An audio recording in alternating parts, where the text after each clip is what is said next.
Vamos lá, não tem como trazer você aqui e não mencionar esse caso um pouquinho mais a fundo. Sim. Foi em 2009 que aconteceu. Foi. Foi um dia normal. Você estudava Direito? Turismo. Turismo? Por que eu fiquei na cabeça que você fazia faculdade Sei de lá, Direito? deu me livre estudar Direito. Não, estuda pra caramba. Mas então, aí você tava na faculdade e... Enfim, você tava... Era uma o ano? quinta-feira. Você lembra que período você tava? Lembro, era o segundo. Tá. Era uma quinta-feira e na quinta a gente sempre saía. Eu estudava ali em São Bernardo, porque eu sou do ABC, inclusive Sim. moro em Santo André, né? Meu país lá, a galera do ABC, beijo. E na quinta era latinha de R$1 lá numa balada que tinha lá perto. Que, aliás, eu não vou falar o nome, vocês patrocinam aqui o Vênus que eu falo. E era R$1. Era o dia, velho. Cara, a mulher era Era o R$1 a dia latinha. De festa. Falei, gente, eu não posso perder, mas aí tem o horário do busão, né? Eu falei, poxa, e agora? Não tinha carro, não tinha nada, não tinha Uber, né? 12 anos atrás. Falei, vou bem gatinha, de lá eu já pego o último busão, vou pra balada, latinha R$1, tô feito. Mas aí meus planos não foram tão assim, não deu tão certinho. Mas é engraçado que é um vestido que eu paguei R$50. Eu comprei numa liquidação. Num shopping lá também da área do ABC. E era um vestido que eu amava. Você já tinha ele? Era a segunda vez que eu tinha colocado ele. E era um vestido assim... é o vestido dos meus sonhos. Era rosa, tinha um pano molinho. E era uma coisa que eu me sentia tão bem dentro dele. Ele me fazia a minha autoestima. Eu me sentia tão bonita. Então, eu não entendi por que agrediu tantas pessoas. Se fosse hoje em dia, você acha que teria tido causaria a mesma reação nas pessoas? Acredito que sim. Muitos anos se passou e pouca coisa mudou em relação à mulher hoje na sociedade. A gente ainda continua sofrendo muitas represárias, ainda existe muito machismo, a mulher é muito pré-julgada o tempo inteiro, a gente tem que estar sempre se reafirmando, sempre cobrando respeito o tempo todo. Isso acontece na rua. Eu fui no mercado ontem, né? Tava com um vestido longo, mas bem justinho e cinza, marcava assim o corpo. 3 motoboys passaram, praticamente me comeram dentro da moto. E eu falei assim, impactada com a falta de respeito, só porque eu tava com um vestido longo, só que justo. Então ainda existe muito essa falta de respeito com as mulheres. Aí, eu ia perguntar, no dia quando você chegou, eu queria entender assim, como foi esse movimento? Começaram, uma pessoa falou, Do outra nada. falou, aquela situação ali, porque você tinha os seus amigos, a tua turma. Como é que isso... poucas pessoas mexiam ali da minha sala, porque eu tava no segundo semestre, equivale a, eu comecei a estudar em fevereiro, a gente tava em outubro. Então, ainda tava no começo. Havia uns assovios, eu sou muito extravagante, eu não diria, não gosto dessa palavra. Mas eu gosto de chamar a atenção, acho incrível isso. Desde sempre. E eu estava super mega produzida. Eu tava com uma roupa de ir pra balada, só que eu ia pra faculdade, que de lá eu ia pra balada. Quando eu cheguei, houve uns assovios, eu fiquei até feliz. Eu falei, gente, deve estar muito gata, tô muito arrasando. tô causando aqui. Tô linda. Quando eu cheguei, a primeira foi muito boa. E eu subi pelas rampas, né, com uma saia muito curta. E houve uns assovios, só daquela coisa...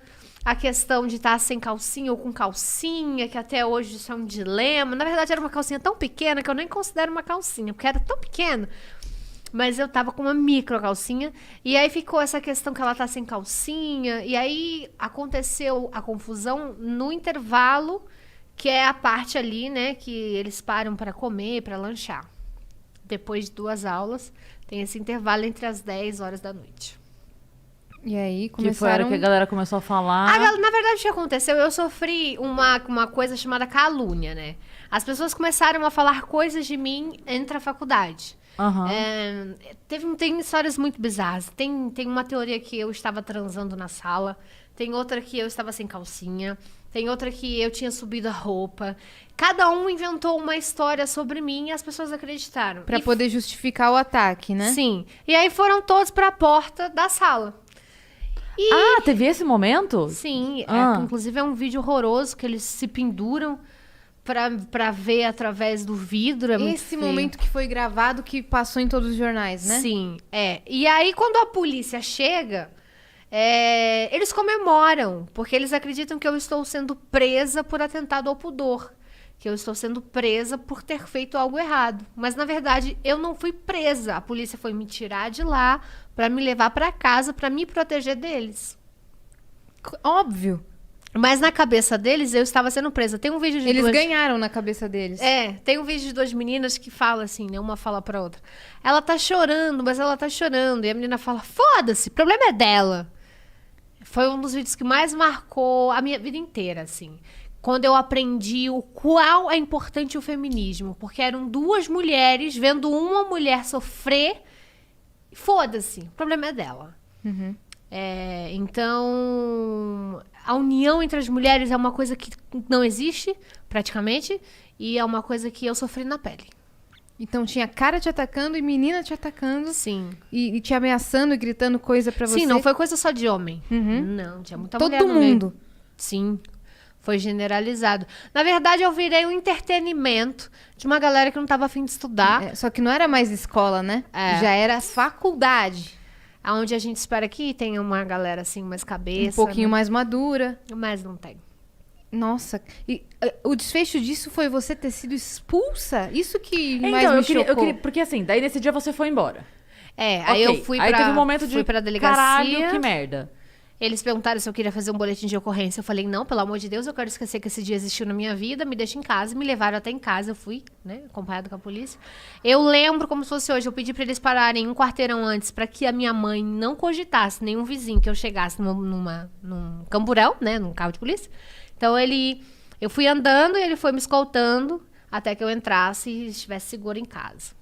E na sua cabeça... E eles foram respeitosos? Sim, Tá. sim, com o tempo todo. Ninguém entendeu. É isso que eu tô verdade. pensando, porque assim, aí você pega, né, você parar o teu dia pra proteger uma menina dos amigos da faculdade que estão Sim. surtados, porque é muito... Sim, teve até um tweet que viralizou esses dias, não sei se chegou a ver, uma menina que fala... gente, hoje eu acordei e parei pra pensar no caso Geise Arruda, como parou a faculdade, isso ter acontecido, uma menina de vestido, ter parado a faculdade, ter sido ameaçada, deu polícia, ela foi expulsa, ela processou, aonde que isso ia acontecer hoje? É muito surreal. É Por muito isso surreal. que viralizou mundialmente. Eu dei entrevista pra New York Foi Times. internacional. Caramba. CNN. A CNN foi na minha casa perguntar. Quando não tinha nem no Brasil ainda. Eu falei com o mundo inteiro. Esse momento da vida... Porque assim, aí você chegou querendo esquecer esse dia. Foi. Você voltou no dia seguinte pra aula? Você demorou uns dias pra voltar? Como é que foi? Então, eu fui orientada pelo meu professor, né? Via Orkut. Saudades, inclusive. A não voltar. Ele falou assim, espera um pouquinho, né? Dá uns dias, não volta agora. Eu falei, tá bom. Inventei uma mentira pra minha mãe, que não tinha aula. Sua mãe então não tava sabendo de nada Você não até então. Eu não contei pra ninguém, porque eu achei que aquilo ali ia passar, né? Eu falei, bom, eu vou esperar esfriar, a poeira baixar e tal. Só que as pessoas filmaram nos seus celulares e postaram nas comunidades da faculdade no Orkut. Há 12 anos atrás, a internet não tinha a força que ela tem hoje, mas ela causou um estrago enorme, porque ela tornou aquilo público, né? Então, aconteceu na quinta, aí ficou rodando nas comunidades do Orkut, sábado, domingo, segunda, na terça, eu tava com o Fantástico na minha porta. Eles descobriram meu telefone, meu endereço, tudo. E, de repente, eu tava com o Fantástico lá em casa, na terça-feira. Meu Deus. E sua mãe, Querendo uma então? exclusiva. Oi, Geise, tudo bem? Deixa eu te perguntar, minha filha, tá acontecendo alguma coisa que eu não Meu sei? amor, essa é a parte mais icônica de tudo. A minha mãe pegou a vassoura. Ela queria dar vassourada na imprensa, porque eles estavam entrando, né? E a imprensa investigativa, para você que tá nos assistindo, ela é um pouco invasiva, né? Eles querem uma exclusiva.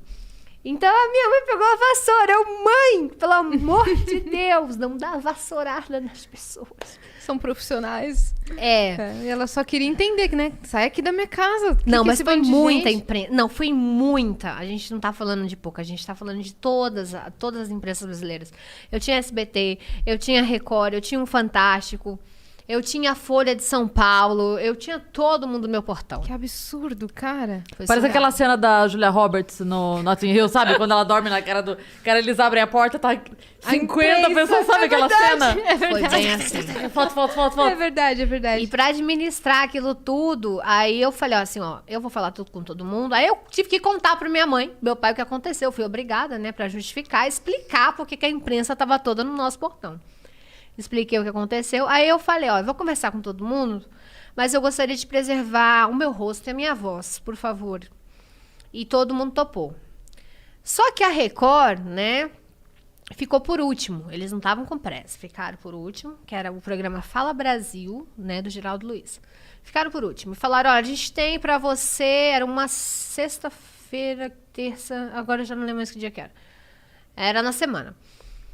E aí, era uma proposta. Você dá uma exclusiva pra gente, a gente quer mostrar o seu rosto. Você não mostrou o seu rosto pra ninguém, né? Você não deixou mostrar o seu rosto, a sua voz pra ninguém. A gente quer uma exclusiva, a gente quer mostrar o seu rosto em rede nacional, a gente quer levar você no estúdio, a gente quer pôr você ao vivo.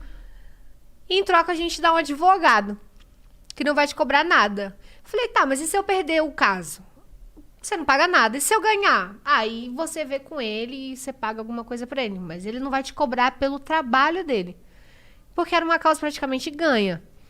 E o advogado tava muito afim de pegar. Então, eu pensei, a minha mãe não queria, minha mãe não deixou, minha mãe começou a chorar. Falou, você não pode ir, como é que você vai mostrar seu rosto?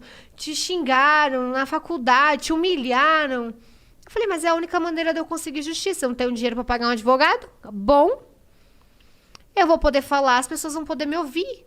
É uma forma de dizer que eu não Claro. tinha culpa.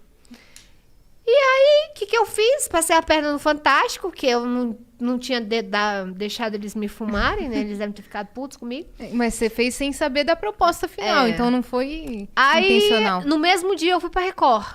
Cheguei lá com o vestido e mostrei a minha cara em rede nacional. Aí, no domingo, eu já tava aparecendo meu rosto. Aí, o Fantástico já falou, a filha da mãe, Kenga, não apareceu pra gente, apareceu pra ela. Eu já apareci no rosto, com o rosto e tudo. E aí, foi assim. E essa decisão que você tomou que fez com que você fosse vista. Aí eu conheci o meu advogado, doutor Neemias Mello, que pegou o meu caso.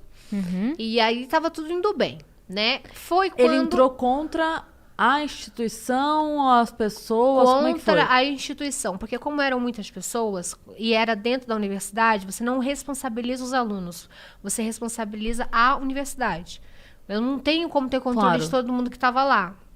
Então a gente processou a faculdade. Porque eles resolveram te expulsar. Aí que eles fizeram a grande besteira, eu agradeço imensamente por isso, de pagar uma propaganda, né, um anúncio na Globo, em rede nacional, em horário nobre, com um textinho dizendo que a culpa era minha, que eu não estava vestindo trajes adequados para uma universidade. Mas não tinha uniforme, não tinha nada. E pagaram também um anúncio no jornal, que na época era a Folha. E me expulsaram. Aí foi uma comoção terrível, ninguém entendeu nada. Como assim vocês expulsaram uma menina?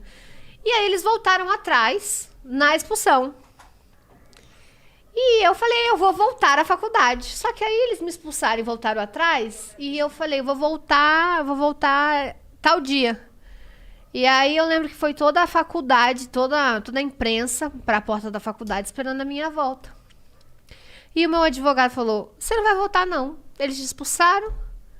Revogaram a expulsão, agora você não pisa mais lá. Agora vamos pra justiça. Agora o negócio ficou mais embaixo. É isso. E aí eu não voltei mais. Aí você botou pra... Mas teve toda essa situação.